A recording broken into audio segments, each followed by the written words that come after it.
안녕하세요. 김성길 목사와 함께하는 GTS 말씀 묵상 시간입니다. 네, 오늘은 6번째 주간의 마지막 날, 7째 날 묵상입니다. 오늘 묵상의 주제는 함께 나누기가 되겠습니다. 하나님 우리에게 주신 은혜, 또 말씀, 또 은혜와 축복, 이것들은 흘려보내야 되는 것들이죠. 그래서 하나님께서 아브라함에 부르시고 내가 너에게 복을 주고 내 이름을 창대케 할 것이다.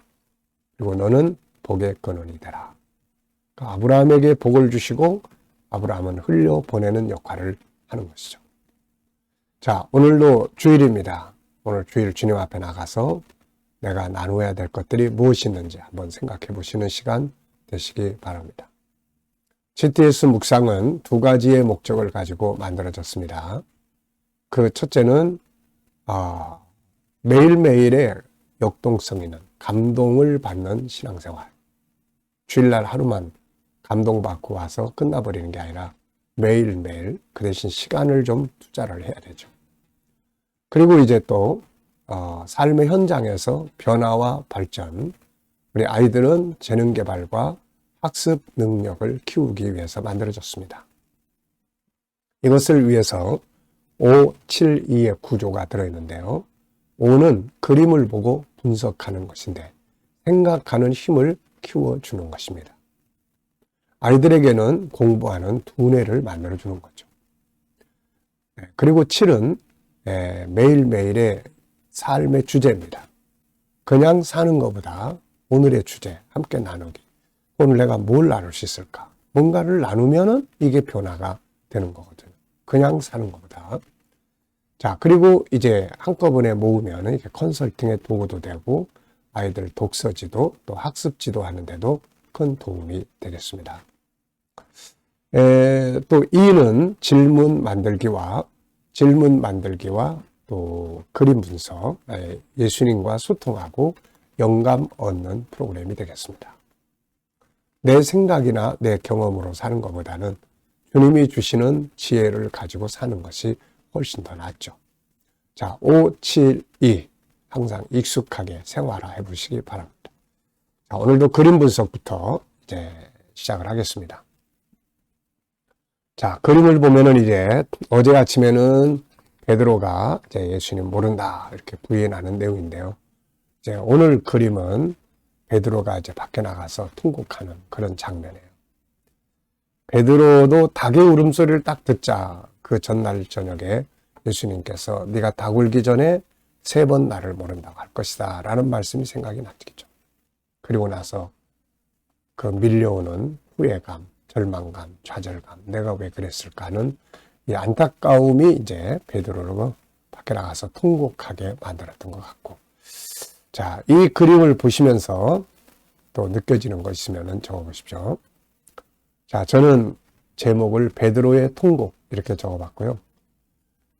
그는 주님을 부인했으나 회개할 기회를 놓치지 않았습니다. 만약에 여기서 그가 그런 후회스러움이 올라왔을 때 뭐 다 그렇지 뭐 주님 아실 거야. 그리고 지나쳐 버렸다면은 아마 어떻게 됐을까요? 그런데 그는 그런 마음이 딱 떠오르자마자 밖에 나가서 통곡합니다. 밖으로 내가 왜 그랬을까? 주님 정말 죄송해요. 그러면서 회개할 기회를 잃지 않은 거죠. 아마 어쩌면 이런 마음이 주님의 사랑을 받을 수 있었고 또 마지막에 가서 순교할 수 있는 마음이 되지 않았을까 싶습니다. 우리가 무엇이 문제인지 그는 알았고 그리고 회개합니다. 이것이 바로 사는 길이죠. 우리가 완벽하게 잘못을 범하지 않고 살면 좋지만 우리 인간이 그렇지 못합니다. 그래서 우리가 또 연약해서 죄를 짓고 그러다 보니까 중요한 것은 빨리빨리 깨닫고 돌아서는 것. 이게 정말 중요한 거죠. 문제는 죄를 지어놓고도 그게 왜 죄야? 라고 하는 식으로 무감각해지는 것. 이게 문제죠. 자, 분석입니다. 우선 눈에 보이는 부분에는 베드로, 그리고 집 벽, 또 닭 한 마리가 울고 있고 네, 그리고 밑에는 두 사람이 지금 불 펴놓고 불 쬐고 있습니다. 자, 보이지 않는 부분에는 베드로의 마음, 그리고 지금 한참 막 예수님이 저 안에서 재판받고 있는 그런 상황들, 이 일이 이렇게 된 이유들이 또 들어있죠. 항상 모든 일에는 이유가 있죠. 그리고 결과가 또 있습니다. 네, 이런 것들은 보이지 않지만은 항상 생각을 해봐야 되는 연결되어 있는 내용들이죠. 세 번째입니다. 그림에서 가장 중요한 것은 뭔가요? 잘못을 했지만 속히 깨닫고 돌이키는 것. 이것이 중요하다. 네. 자, 한번 눈 감고 이 장면 한번 떠올려 보시죠. 먼저 벽에 기대고 통곡하는 베드로, 집벽, 그리고 또 왼쪽으로 가면서 닭 한 마리가 소리내고 있고 밑에는 불 피워놓고 불 쬐는 사람들이 있습니다.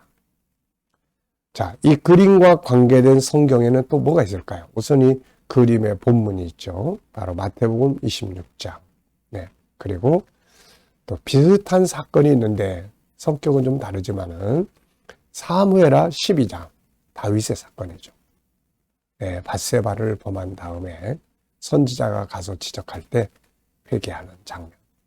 시편 51편은 그의 회개의 시입니다. 그때 그의 회개시인데 참 그 장면 내용을 보면은 아주 얼마나 비통해하며 하나님 앞에 참 회개했는가를 보여주죠. 그리고 누가복음 15장 탕자가 아버지 집으로 돌아가는 장면. 회개는 돌아가는 거죠. 이렇게. 상상력 키우기입니다. 이 그림을 가운데 두고요. 앞에는 어떤 그림을 그리면 좋을까요? 저는 겟세마네 동산에서 울며 자던 베드로의 모습을 그려볼 것 같고요. 다음 그림은 순교하는 장면을 그려볼 것 같습니다. 참 이게 베드로는 이렇게 참 어떻게 보면 역동적인 참 이런 모습들이 좀 많이 보여요. 네. 결국은 순교자. 최후의 승리가 제일 중요합니다. 마지막 승리, 마지막 후반전, 연장전의 마지막 후반전 제일 중요하죠. 앞에서 조금 실수하고 그랬어도 끝에 가룟 유다는 후반전에 실패했어요. 처음에 잘 주님 따라다니다가 끝에 가서 결국은 실패를 하죠. 자, 미래를 어떻게 살고 싶은가요? 그렇다면은 지금 무엇을 해야 할까요? 오늘도 또 미래 비전 한번 또 생각을 해보시고 지나가시기 바랍니다. 아이들과 또 묵상하시는 분들은 여기서 또 수학 공식 또 한번 생각을 해보고 지나가도록 하시기 바랍니다. 아이들이 제일 많이 어려워하는 것은 도형이에요. 도형. 그래서 이런 걸 보면서 도형, 사각형, 삼각형, 원형, 또 육각형, 이런 거 이제 평방메다 또 계산해내는 거, 전개도 이런 아이들이 이런 거 참 어려워요. 그러니까 이런 것들을 이 그림을 보면서 수시로 이렇게 생각해 보게 하면은 공식을 잊어버리지 않죠. 자, 본문 읽어보겠습니다. 마태복음 26장 57절로 68절이에요. 예수를 잡은 자들이 그를 끌고 대제사장 가야바에게로 가니 거기 서기관과 장로들이 모여 있더라. 대제사장들과 온 공회가 예수를 죽이려고 그를 칠 거짓 증거를 찾으매 거짓 증인이 많이 왔으나 얻지 못하더니 후에 두 사람이 와서 이르되 이 사람의 말이 내가 하나님의 성전을 헐고 사흘 동안에 지을 수 있다 하더라 하니 대제사장이 일어서서 예수께 묻되 아무 대답도 없느냐.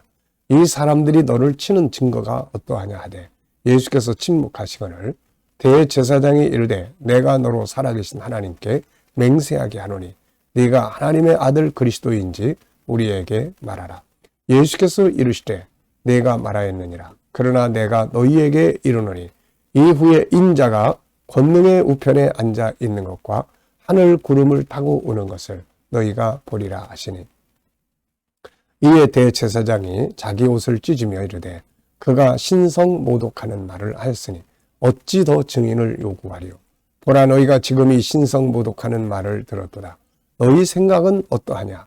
대답하여 이르되 그는 사형에 해당하니라 하고 이에 예수의 얼굴에 침 뱉으며 주먹으로 치고 어떤 사람은 손바닥으로 때리며 이르되 그리스도야 우리에게 선지자 노릇을 하라. 너를 친 자가 누구냐 하더라. 아멘. 자, 어제 하루를 어떻게 보내셨는지요?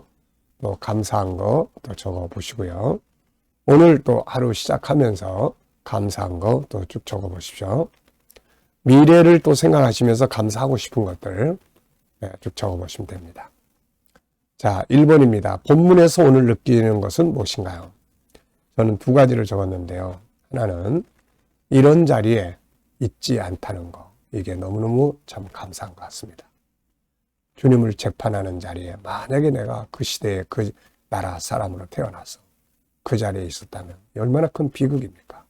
그런데 다행스럽게도 한국인으로 태어나서 또 이 시대의 흐름 속에서 목사가 되고 복음을 전하는 자로 부름을 받고 주님을 따라가는 자로 세움받은 것이 얼마나 감사한가 하는 생각을 좀 해봤습니다. 이 자리에 있던 사람들 지옥에 가서 얼마나 후회하고 있겠습니까? 안타까운 거죠. 또 하나는 묵묵하게 자기 길을 가신 예수님. 아무도 주님 편에 서 있는 자가 위아래 없습니다.